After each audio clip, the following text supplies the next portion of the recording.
Okay, magandang araw po sa ating lahat at panibagong vlog, panibagong updates na naman ang gagawin natin ngayon at magre-react tayo sa mga nagtitrending na mga issues na sa social media, sa mainstream media. At eto, kanina meron pong nangyaring press briefing dito sa Malacanang with Attorney Claire Castro as usual, at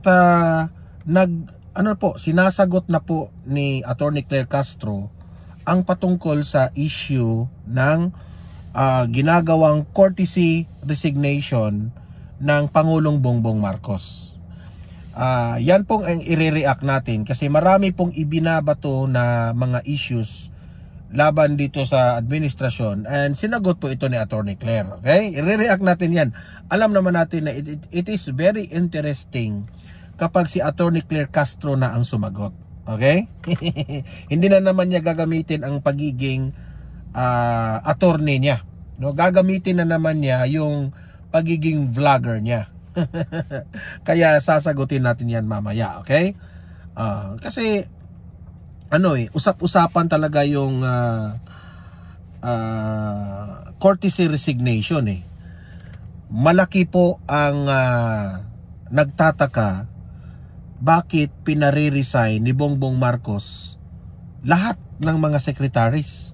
Pati nga si Larry Gadon, di ba? Larry Gadon, akala mo hindi ka kasali ka.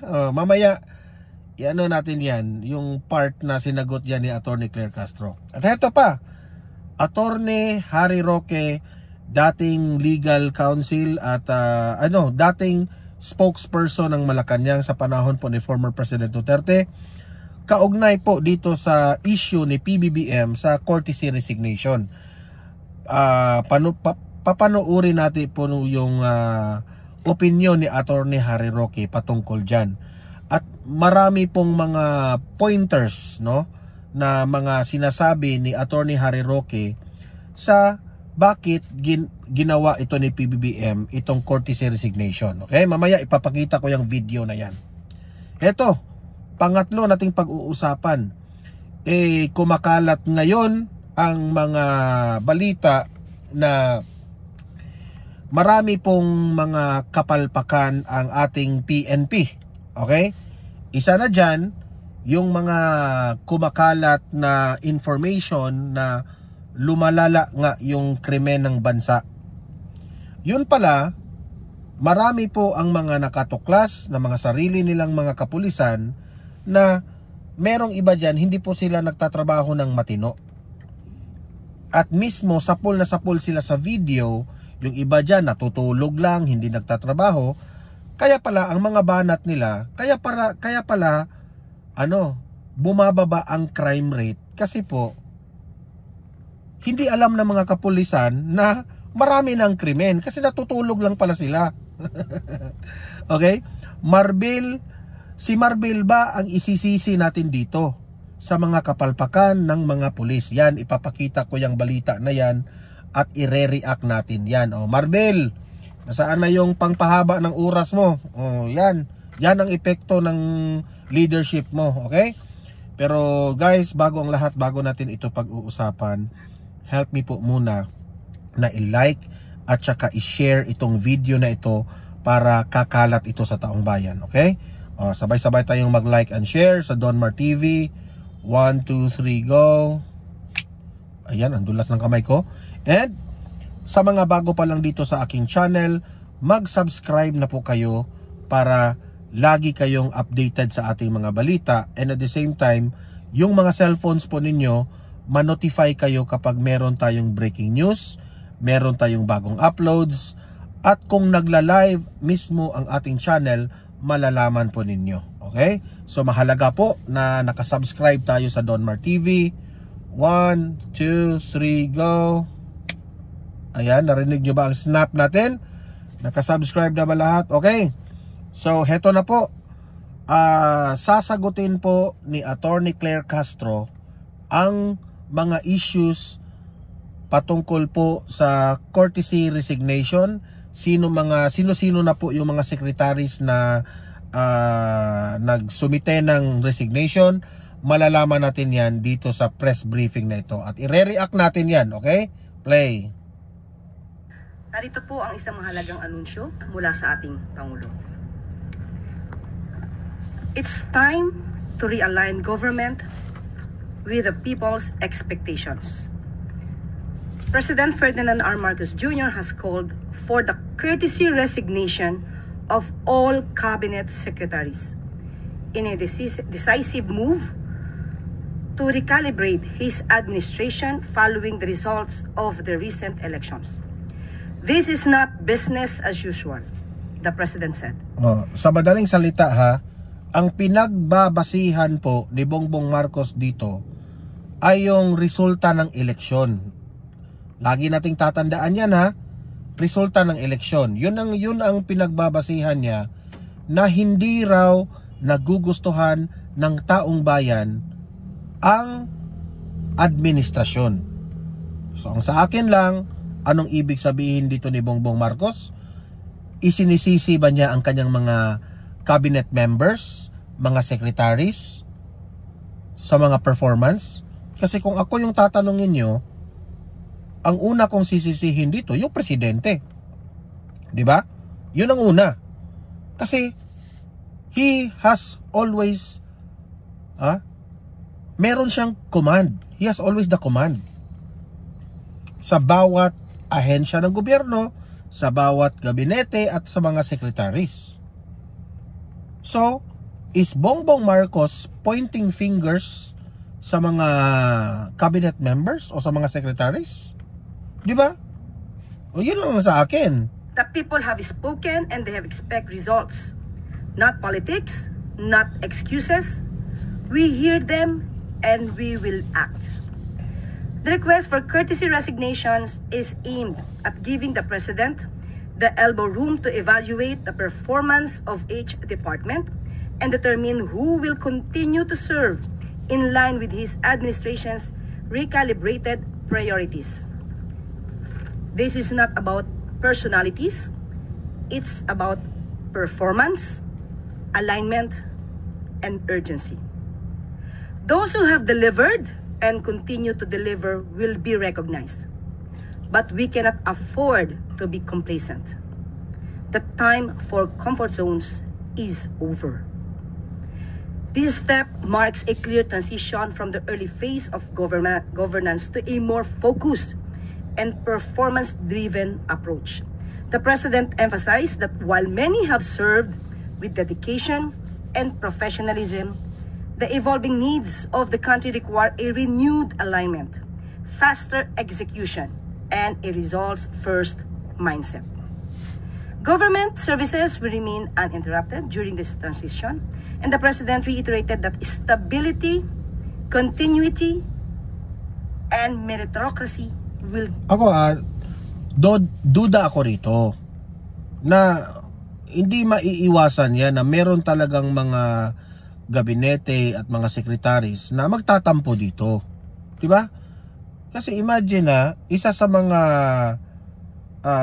binanggit ng Bongbong Marcos sa interview ni Katunying ay yung mabagal raw tumakbo ang mga bagay-bagay. Okay? Not to be specific, no, sa mga itinutukoy niya, pero ang ibig sabihin, ang gobyerno po ay nagiging mabagal, no, sa mga pagtugon ng serbisyo sa Pilipino. Yun eh, 'di ba? So kung i-analyze mo, hindi naman yun sa secretary, hindi naman yun sa gabinete, 'di ba? Kasi tumatanggap lang sila kung ano yung resources na ibinigay sa kanila. 'Di ba? Kung ikaw gabinete ka, kung ikaw secretary ka, paano mo mapapabilis ang mga plano mo kung hindi pa ibinibigay sa inyo ang mga resources? 'Di ba? Yan nga ang problema ni Vice President Inday Sara dati nung siya po ay Department of Education Secretary, 'di ba? Meron siyang ni-request na specific amount of budget, pero nagtataka na lang siya bakit ginagamit ang education, Department of Education, no? Nabigla siya at nagtataka siya bakit lumalaki po yung nire-request niya. Only to find out, na gagamitin pala yun sa ibang, sa ibang gastusin ng pamahalaan. Which is, that is inappropriate. Gagamitin mo ang Department of Education? Bakit ganon? Like for example, no?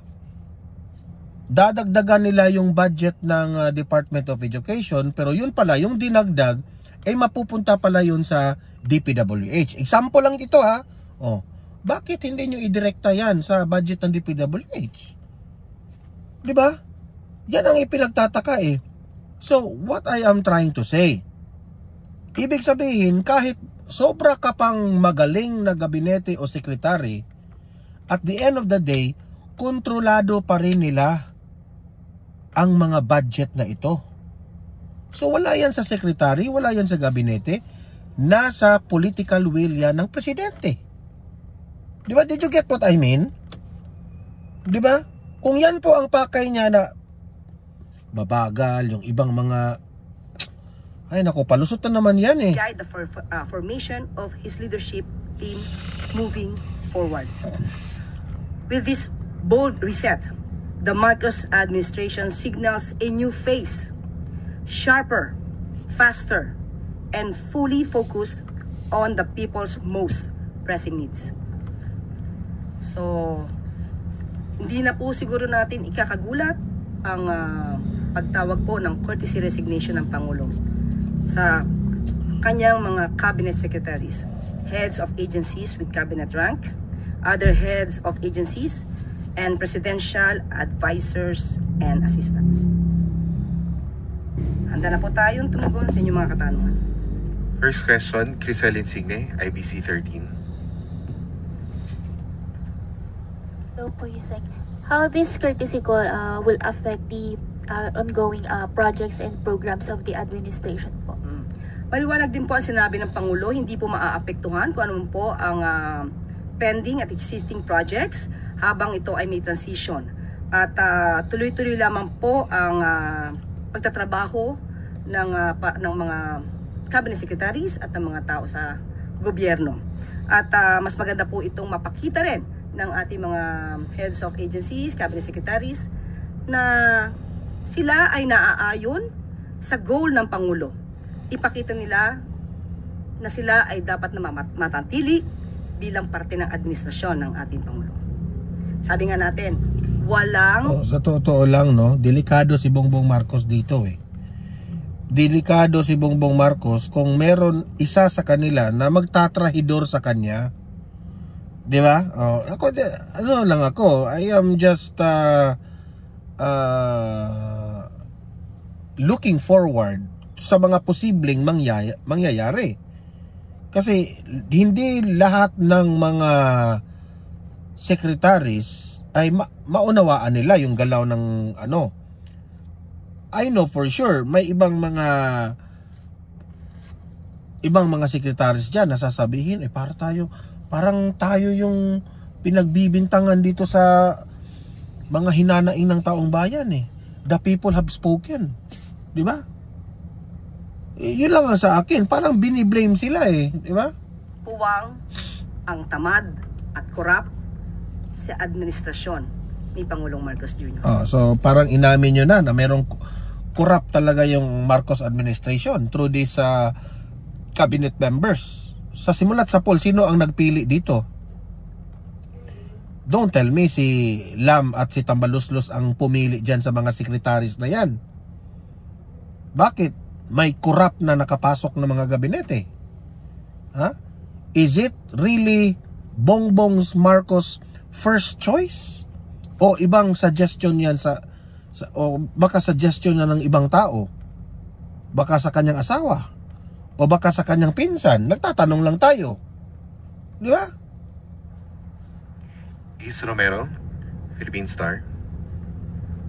Yusek, nabanggit sa statement na it's something that has got to do with the election results. Ano po ba yung resulta ng election na mukhang hindi yata natuwa ang Pangulo at nag-trigger ng ganitong call for resignation? Hindi natuwa.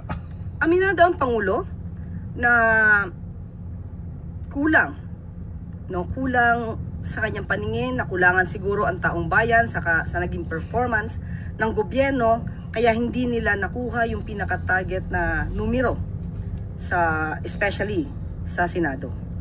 Pero kahit ano pa man yan, kung ano man maging resulta, ganito pa rin dapat ang gawin ng ating Pangulo, mas mapabilis pa rin ang performance ng administrasyon. Yun din po talaga ang nais ng ating Pangulo. Referring to 12-0 po yung number na sinasabi ng target. Mas maganda kung 11-0. Yeah, mas maganda po. So hanggang kailan po kaya yung magiging action ng Pangulo? Kailan po namin malalaman yung magiging resulta ng inyong review sa performance? Kailan malalaman sino po yung mare-retain at sino po yung aalisan na sa cabinet? Kung mapapansin niyo po sa bawat salita ng Pangulo, ang gusto niya ay mabilisan. So asahan niyo po ang mas mabilis na action dito. Hintayin na lamang po natin dahil ka-announce lamang po ito kahapon. Salamat po. Alvin Baltasar, Mapapahiya pa rin, di ba? Mapapahiya pa rin. Pilipinas. Yes, I believe doon sa part ng courtesy resignation na iniutos ng Pangulo, i-reviewin yung kanilang performance. Ang tanong ko, Yusek, sino-sino yung bubuo doon sa review committee? Ano yung composition nila? Sino-sino sila?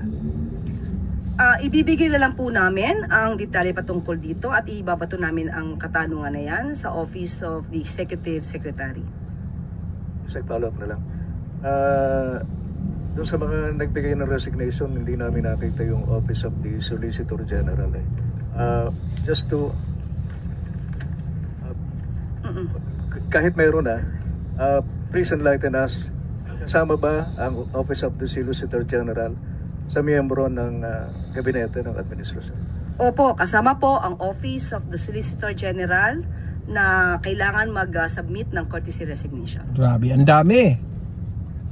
Madami pala yan na magre-resign. Mangalus, philstar.com. Good morning.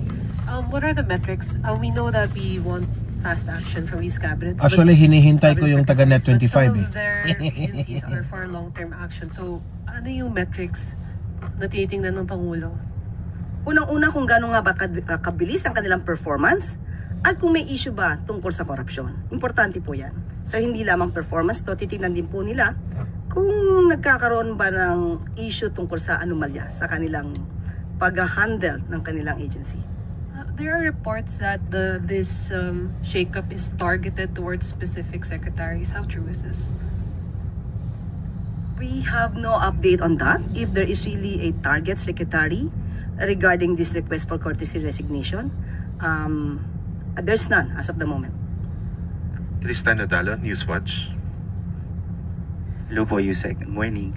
Ma'am, ito po bang desisyon ng Pangulo is also one way of showing na, di ba yung nabanggit niya sa podcast niya, he wants to be respected, pero nasabi niya baka mas gusto niyang feared ang next na approach niya. And then si Senator-elect Ping Lacson sabi kailangan ng Pangulo ng bastonero sa government para talagang may matakot. But ito po ba ipapakita ng Pangulo na hindi niya kailangan ng bastonero because siya kaya niya pong mag-act ng sarili niya or mag-decide?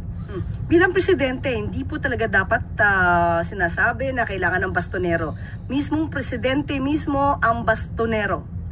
At yan po ay aasahan natin. Ngayon po na nagsalita ang Pangulo na kinakailangan po ng mas mabilis at malinis na administrasyon, mapapakita po yan ng Pangulo. Di po niya kailangan bastonero. Siya na mismo po ang bastonero. Siguro na lang po baka sa ibang kritiko ng Pangulo gamitin tong mass resignation or courtesy resignation ng cabinet secretaries, yung timing po nung decision na to. Why is it, ito yung nakita ng Pangulo na best timing to do a revamp of his cabinet secretaries? Tandaan po natin, nung una pa lamang po ako na-appoint sa press officer, nabanggit na po natin yan kung may kinakailangan mga revamp. Sabi ko wala pa pong update, pero talagang yan po ang ginagawa ng Pangulo, makita at ma-monitor ang trabaho ng kanyang mga heads of agencies at mga departments. So hindi lamang po ito ngayon, talaga pong nire-review. Tandaan po natin, marami na natatanggal bago pa nagkaroon ng eleksyon, bago pa nangyari ang eleksyon. So siguro mas naramdaman lang naman Pangulo itong naging eleksyon na mas kailangan pa ng mas mabilis ang pagtatrabaho ang administrasyon para sa taong bayan. Maricela Lili, TV5. Yusek, magandang umaga. Paglilinaw lang po yung sinabi nyo kanina na walang pagtigil doon sa program ng gobyerno. So, ibig sabihin, the cabinet secretary will still hold their post until makapag-appoint ng panibago si Presidente. Yes, mananatili sila sa kanilang posisyon. Siguro ito yung tamang panahon para ipakita nila na dapat sila manatili sa kanilang posisyon. Pero kapag nakita po talaga ng Pangulo na hindi mo deserve ang iyong posisyon, you will be out. Pero Yusek, how frustrated is the President for him to lead into this direction, asking all the cabinet to submit their courtesy resignation? And how big a factor is his most recent approval ratings? Approval ratings, ang recent, medyo mataas naman. So nakita naman natin na mataas pa rin ang tiwala ng taong bayan sa Pangulo. At anong mataas yung approval ratings? Alam mo naman yan eh. Sobrang ang bumagsak yung approval ratings niya. Di ba? Nagsisinungaling ka. Hindi naman po kasi maganda rin sa parte ng Pangulo na isahin niya ang bawat secretary, alamin kung ano ba ang performance mo, kaya dapat lahatan po ito. Para sabi nga nila magkaroon ng elbow room ang Pangulo sa pagpili ng tamang leaders na mamumuno sa kanyang administrasyon. Is it right to say that he is frustrated with the performance of some of the cabinet secretaries? Yun po ang lumalabas. Thank you. Follow-up question. Frustrated daw siya sa mga performance ng mga ilan na mga cabinet secretaries. Pero hindi ka na frustrate sa sarili mo? Bakit hindi ikaw na lang yung mag-resign? Ha? Santos, Net25. Okay. Yusek, good morning po. Ito na, taga Net25 na ha. Ito yung inaabangan ng lahat. Oh. Ano pong cabinet revamp, hindi po ba iyon layo na ilihis umano yung sisig sa Pangulo? Dahil kung binabanggit niyo po na yung performance ng ilang mga cabinet secretaries, since sila po ay nagsisilbing alter ego ng Pangulo, hindi po ba parang sa kanya rin yun na babalik? Kaya nga po tatanggalin. Para po mas mapaganda pa ng napiko na si Atty. Claire. Pangulo ang performance ng kanyang administrasyon. Thank you po. Follow-up question, Gilbert Perdiz. Good morning po, Yusek. Nanawagan po si Senator Coco Pimentel kay Pangulong Marcos na maigi daw na talaga ng mga cabinet members na walang political ambitions at hindi nangangarap na mahalal sa 2028 elections. Anong reaction ng palasyo dito? Maganda pong suggestion yan. Dapat po kasi nagtatrabaho dito, hindi pang sarili lamang, hindi pang negosyo, kundi para sa taong bayan.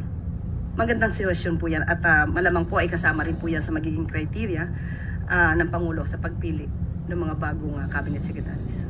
Okay po. Follow-up question, Ira Panganiban, DCRJ.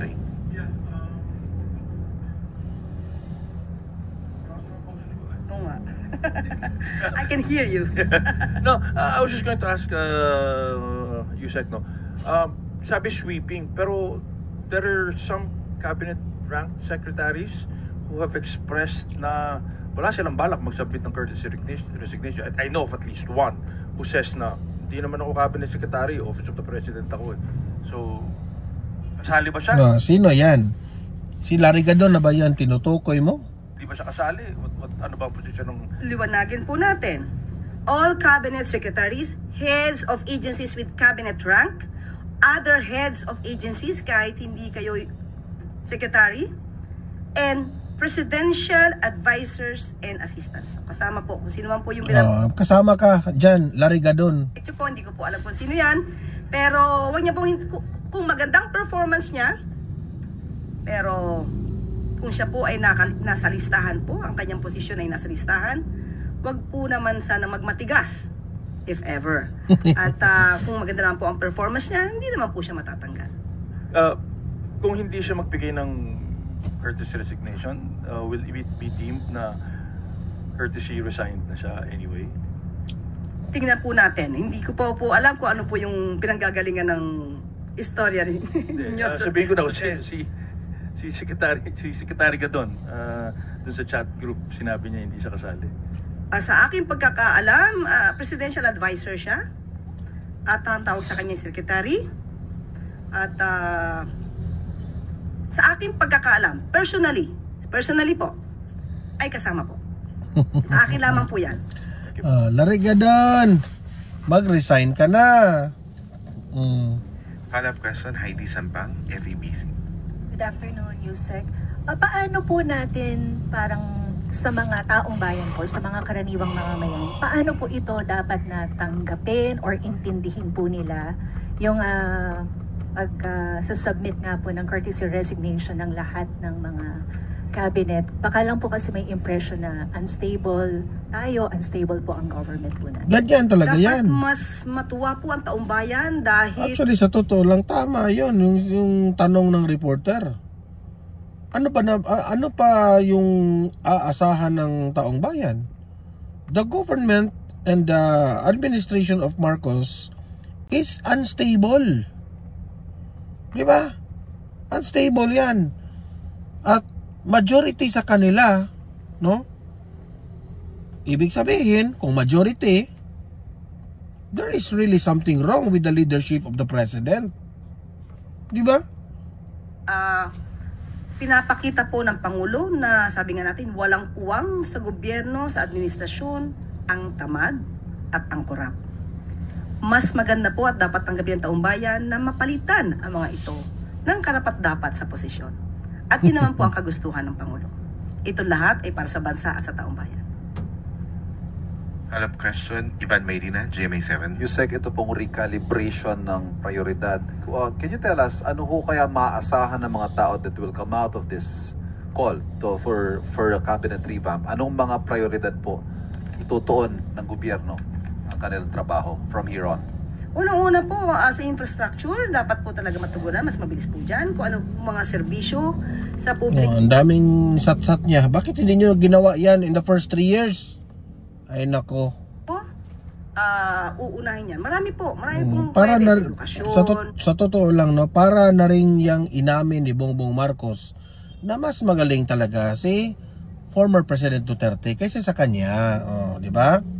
Infrastructure. So, hindi ko po maiisa-isa yan. Kung pwede pong gawin at gampanan ng Pangulo na masaayos ang lahat sa tamang oras at bago siya matapos ang termino, gagawin po ng Pangulo yan.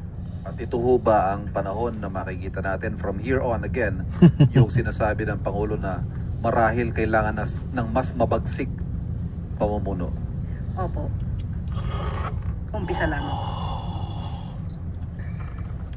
Follow-up question, Sam Mendanilla, Mrs. World, Mrs. Beer. Good morning, ma'am.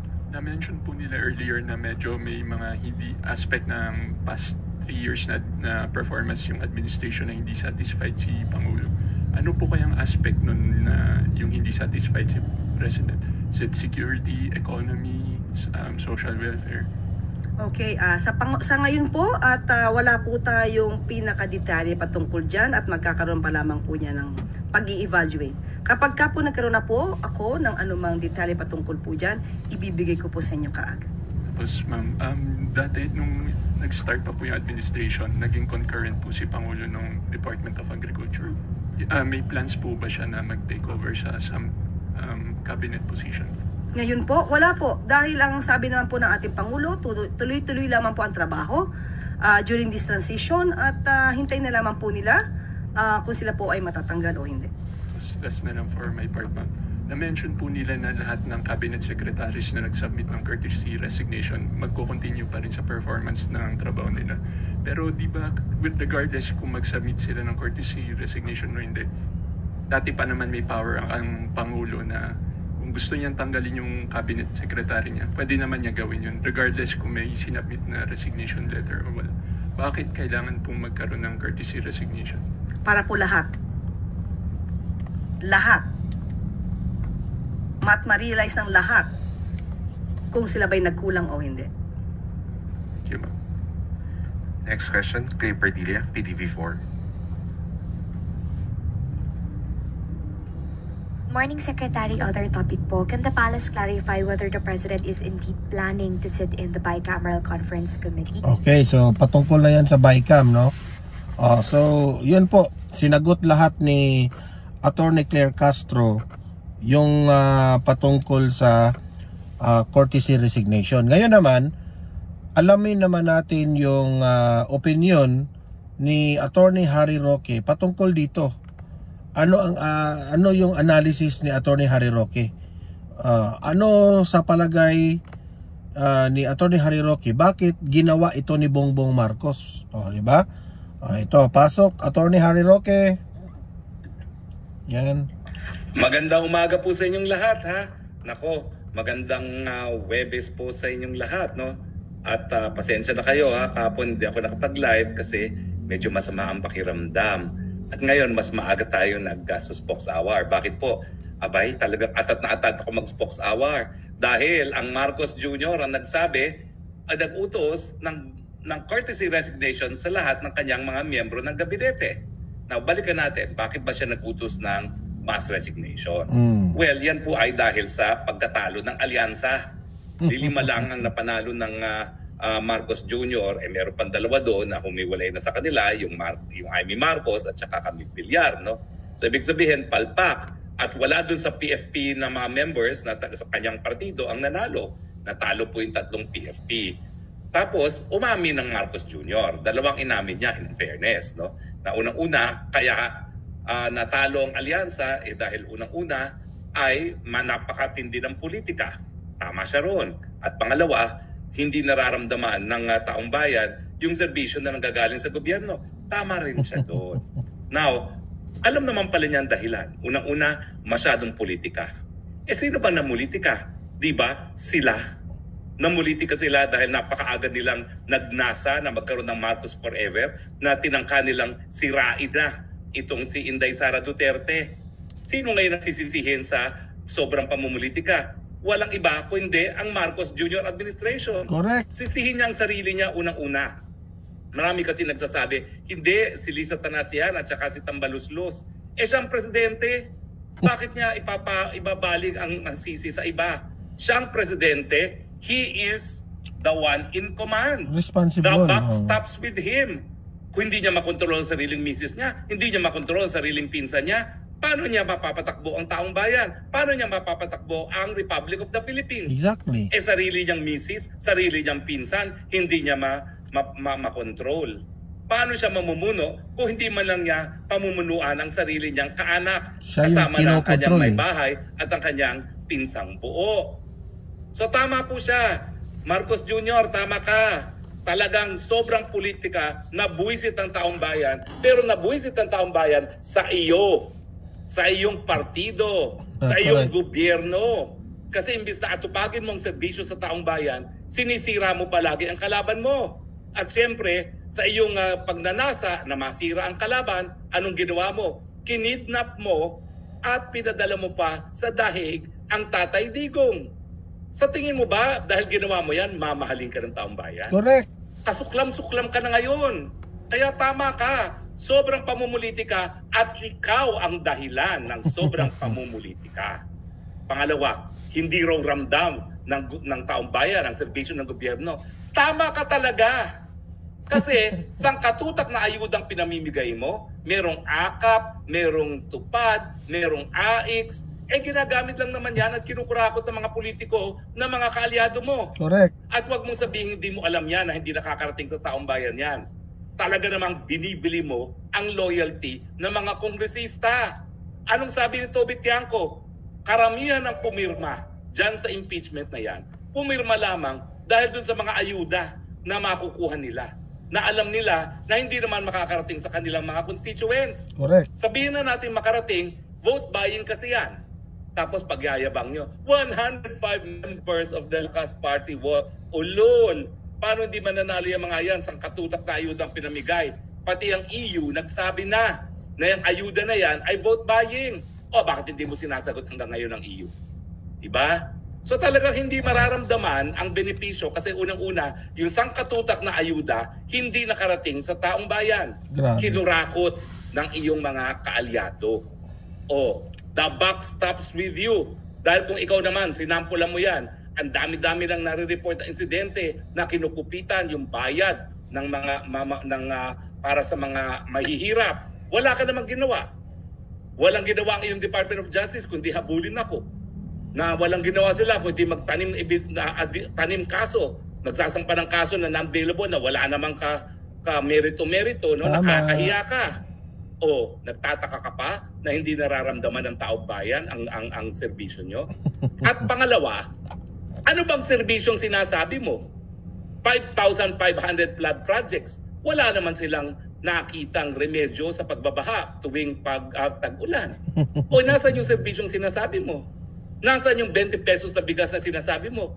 Nag-20 pesos ka nga ilang araw bago mag-eleksyon. Puro kasinungalingan. Yung 20 pesos na yan, pang-eleksyon lamang. Sinungaling. At saka obvious na ang pinangako mo nung ikaw ay tumatakbo, kasama mo ko sa parehong entablado, magbubuluhan pa ba tayo? Ang sabi mo, pababain mo ang presyo ng bigas dahil aayusin mo yung supply chain. Tatanggalin mo yung mga traders, bibigyan mo ng direct link ang mga farmers sa mga mamimili. Nang sa ganon, mataas mabibili ang ani ng mga magsasaka at mura ang presyo pagdating naman sa mga mamimili. Diba? Anong ginawa mo? Bumili ka ng mahal, ibinenta mo ng mura. Grabe. Kita mo, isang araw lang napatupad. Kasi talagang magdurugo ang ating national budget. Sa ngayon pa lang, 1.5 trilyon na yung budget deficit. Sa 4 pa lang sa 3 buwan pa lamang. Kung ita-times 4 mo yan, magkakaroon ka ng 2 trillion deficit sa budget na 6 trillion. Saan mo kukunin yung paluwal niyan? Uutang ka na naman. Tataas na naman ang interest rates. Hindi na naman makakanegosyo mga negosyante. Lagot na naman yung mga may utang sa kanilang bahay at sa kanilang mga sasakyan. Correct. At ang pinakamasama pa dyan, kapag talagang wala nang mautangan, mawawalan ng balurang piso. Pag nawalan ng balurang piso, taas na naman ang presyo ng langis at petrolyo. Taas na naman ang presyo ng mga bilihin kasama ng pagkain. Dahil alam naman natin na pag tumaas ang presyo ng gasolina, talagang ang pagkain ay tumataas din. Dahil ang pagkain, kinakailangan madala galing doon sa kabukiran papunta ng merkado. So tama ka, hindi nararamdaman kasi wala kang serbisyong binibigay. Correct. Nangako ka, 1 milyong pabahay kada taon. 3 taon ka na. Nasaan ang 3 milyong mga pabahay mo? Malinaw na malinaw mong pangako yan. 1 milyon kada taon na pabahay. Nasaan? Gaya ng 20 pesos na bigas, nakaukit sa tubig, nakasulat sa hangin. Correct. So hindi lang po hindi ramdam, wala kang serbisyong ibinigay. Bukod pa dyan, ano nangyari sa ating peace and order? Balik na naman ang mga krimen. Takot na naman ang mga mayayamang mga Filipino-Chinese na lumabas sa kanilang mga pamamahay dahil nawala na ang takot sa puso at isipan ng mga kriminal. Kasi ang dami, sarili mong angkan, sarili mong mga kaibigan, sila ang kriminal. Correct. Winasak mo ang pagiging profesional ng kapulisan. Anong nangyari? Ginawa mong private army ang kapulisan. Ginamit mo para habulin lahat ng iyong mga kalaban. Grabe. Kibuloy, Harry Roque, Duterte. Nakita mo ba yung asta ng Torre doon sa Villamor Air Base? Hindi ba para siyang private army at hindi profesional na sundalo? Meron pa siyang pahatak-hatak sa isang dating presidente na abogado? Anong pinararating niya? Tapos, aamin-amin siya, maaamin naman at talagang inamin naman niya na hindi sang-ayon sa tamang proseso ang pagkuha nila kay Tatay Digong. Correct. And yet, akala mo kung ang umasta naghaharing uri. Pwede ba yan? So huy, tama ka, hindi ramdam. Pero hindi ramdam kasi wala kang serbisyong binibigay. Tama. Diba? Now, matapos natin mapagdiskusuhan yung mga tamang sinabi ni Presidente na unang-una, ayaw na ng Pilipino sa masyadong politika na siya rin ang namumulitika at hindi nararamdamang serbisyo. Kaya nga lang, kasi wala siyang serbisyong binibigay sa mga kalye, ha? 1 trillion ang budget ng DPWH. Ang pangit-pangit ng mga kalye, nagko-collapse pa mga tulay. Correct. Mahiya ka nga. Ano ba yan? Tapos sasabihin mo, hindi nararamdaman. Wala kasing serbisyo. Iba yun. Sa walang serbisyo, sa hindi nararamdaman. Yung walang serbisyo, may ginagawa ka. Pero sa totoo, sa 3 taon, wala kang ginawa. Exactly. O ngayon, pinagre-resign mo mga gabinete mo. Eh bakit gabinete mo pinagre-resign? Di ba ikaw din, naging gabinete? O, nag-resign ka nga.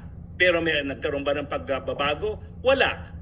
Ikaw ang dahilan kung bakit nagtaas ang presyo ng bigas nung ikaw ay kalihim ng Secretary ng Department of Agriculture. Ikaw ang dahilan kung bakit naging napakamahal ng onions, no? Ikaw ang dahilan na kung bakit napakamahal din ang presyo ng tomatoes. Correct.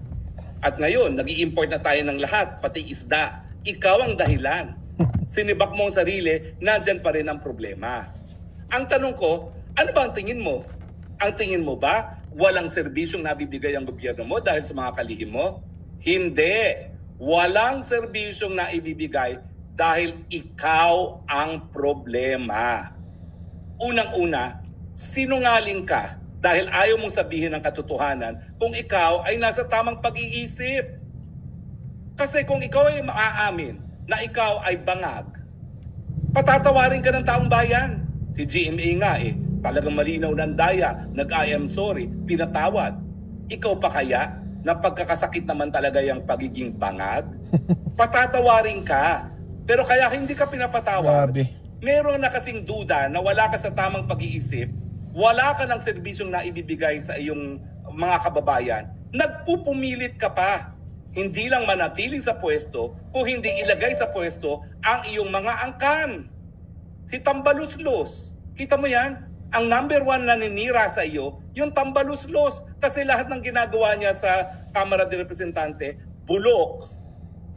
Yung panggigipit ng Quad Committee, yung mga kagaguhan na ginawa nila kay VP Sara, o ano, di...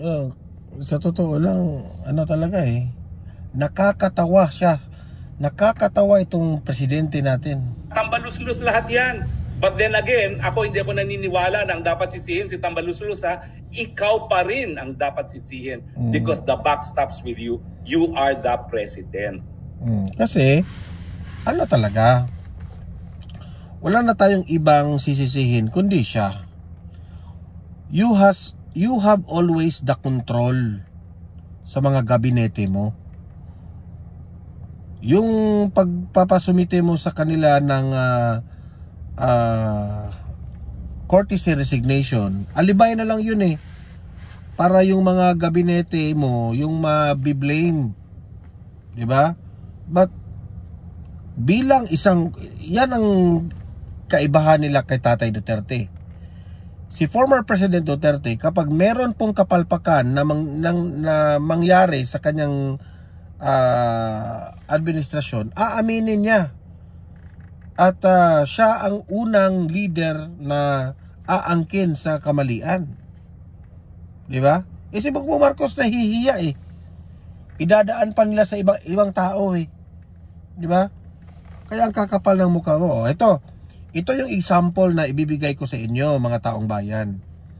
Itong si Marbel, si Marcos rin ang nag-appoint dito bilang magiging chief PNP.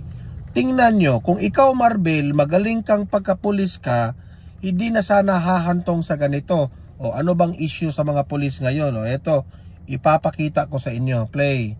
Pinaiimbestigahan ngayon ang 28 police commander sa Metro Manila.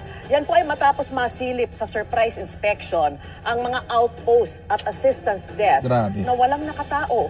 May nahuli ring nagsiselfone habang on duty. Nakatutok si June Veneracion. Mga pulis na nagsa-cellphone habang naka-duty. Outpost na tent, silya at mesa lang ang makikita. At mga assistance desk na walang man lang malalapitan. Ilan lang yan sa naobserbahan ng mga undercover operative mula sa NCR Police Office sa 2 araw na surprise inspection sa 5 police districts sa Metro Manila. Dahil dito, 28 police commander na may ranggong captain at major ang pinaimbestigahan ni NCR Police Chief Major General Anthony Aberin. As of this hour, may positive po na shampoo na subject for relief. Hinihintay na lang po natin sa Kawawang bayan. And the rest, maaari pa pong madagdagan po yung marirelief based po dun sa outcome po ng investigation. Muling pinaalala ng PNP Chief na bawal sa mga pulis na mag-cellphone habang naka-duty. Meron naman daw radyo na pwedeng gamitin para sa official communication. Ayun namin yung text, yung lang yan. Dapat ang gusto namin yung mga pulis namin alert. Magpapatuloy daw ang mga surprise inspection. Gusto daw niya yung mga pulis niya alert. Anong ibig mong sabihin doon? Gusto mo yung pampahaba ng oras? Kapalpakan mo, Marbil? Ng NCR Police Office para matiyak na wala nagpapabayang mga pulis at kanilang mga opisyal. Dapat daw isaisip ng mga ground commander na responsibilidad nila ang tutukan ang kanilang mga tauhan. Sa ating mga kapulisan sa NCRPO, deserves as a warning at sana sa pag-discharge po natin. Puro kayo salita eh. Gawin nyo! Puro kayo salita eh. Mga tungkulin, dapat maging professional po tayo. Palagi po tayong gumawa ng tama. Pero ang pinakaayaw daw ng PNP ay kapag nasangkot sa katiwalian ng mga pulis. Tiyak na tapos na raw ang karera ng isang pulis kapag nalagay sa Personal Holding and Accounting Unit ang bagsakan ng mga naka-floating status na opisyal.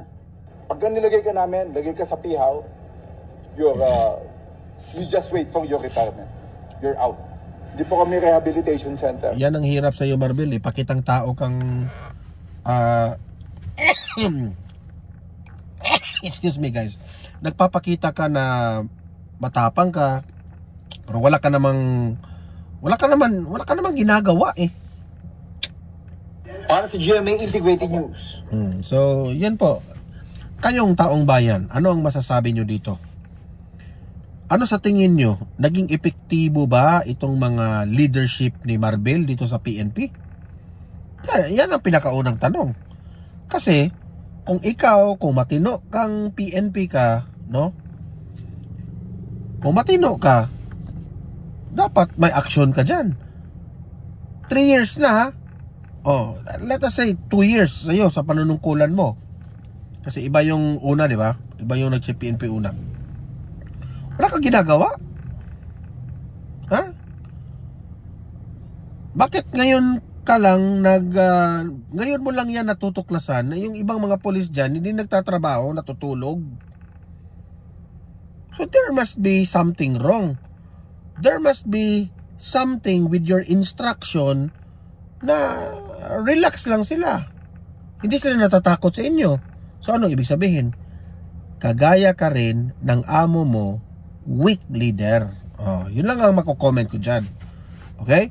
So kayong mga audience ko dito sa Donmar TV, libre po kayong mag-comment, mag-react sa ating vlog ngayon, sa ating pinag-usapan. Okay? Usap-usap tayo sa comment section. Okay? Importante yan. Don't forget guys, i-like, i-share itong video na ito ha, para kakalat ito sa taong bayan. At sa mga bago pa lang dito sa aking channel, mag-subscribe na kayo para updated kayo lagi, okay? Meron tayong pangalawang channel, Donmar TV, Balitang Totoo. Pwede rin kayong mag-subscribe doon kasi ang daming mga videos natin doon na ina-upload na hindi po natin ina-upload dito sa main channel natin, okay? So sa mga audience ko dito sa Donmar TV, see you in my next video. See you in my next live. Have a great day. Have a great night. And God bless po sa ating lahat. Mabuhay ang Pilipinas. And God save the Philippines. Bye-bye.